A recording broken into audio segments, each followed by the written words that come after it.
به کدوم مریضا باید شوک بدیم؟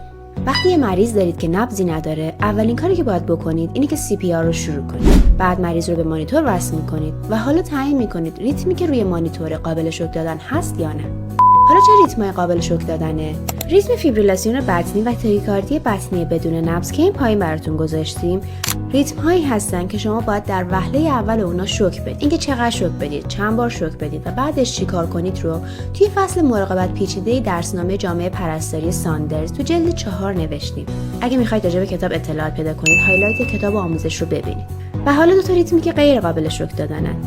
ریتم آسیستول و ریتم PEA یا فعالیت الکتریکی بدون نبض. در رابطه با PEA قبلا ریلز گذاشتیم و توضیح دادیم.